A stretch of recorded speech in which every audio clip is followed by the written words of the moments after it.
CGTN Radio. Hear the difference.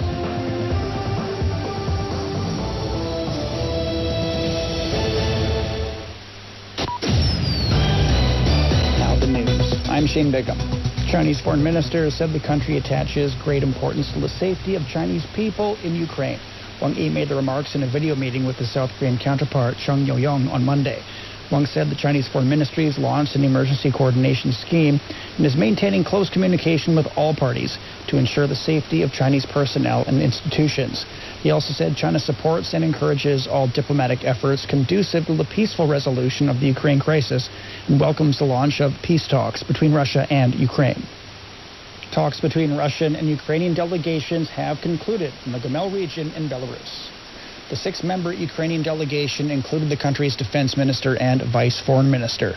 Ukrainian authorities have said the key issues for the talks are an immediate ceasefire and troop pullback.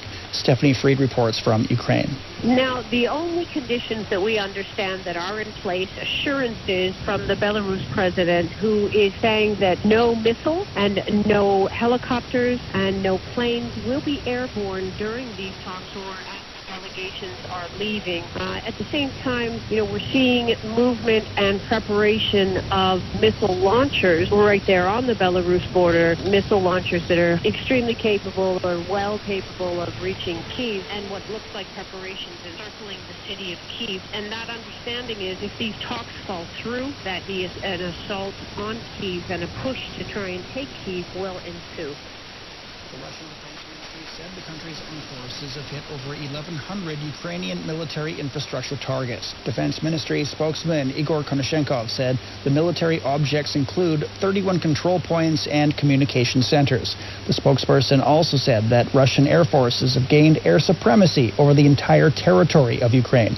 The information is yet to be confirmed from Ukraine. Hungarians are coming together to help people fleeing over the border with Ukraine. Reception points have been set up by volunteers offering hot drinks and food and organizing free transport. Lucy Hoff reports from Zahony, Hungary. We're here in a makeshift centre inside Zahony train station, which has been set up to give refuge to those who've arrived from across the border with Ukraine. Volunteers, NGOs and local people are here handing out basic supplies of food and water and allowing people a moment of pause before they continue with their journey. There has been a huge mobilization in communities along the eastern border with Ukraine, in Hungary, in centres like this one.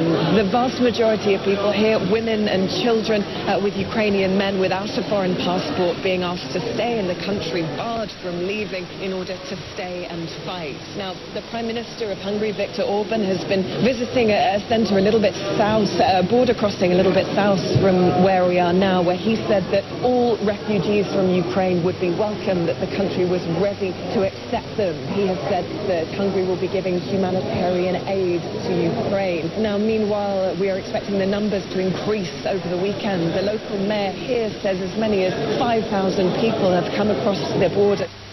The chief of New Zealand's Paralympic delegation says she looks forward to the Games, which will kick off this week. Jane Stevens also says she's impressed by the progress made by the Chinese athletes in the para-alpine skiing discipline. We're obviously extremely excited for everybody, for everybody in China, and of course our New Zealand delegation. And the momentum and the excitement is building. It is, this is our pinnacle event.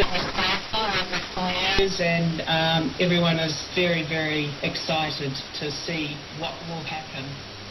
Health officials said the number of COVID-19 vaccine doses administered on the Chinese mainland grew by over 4.4 million on Sunday. So far, the total number of vaccine doses administered has exceeded 3.1 billion. Chinese authorities said the country has maintained its position as the world's largest manufacturing hub for 12 straight years. The Minister of Industry and Information Technology said the value-added output of China's manufacturing sector increased 9.8% year-on-year, hitting 31.4 trillion yuan in 2021.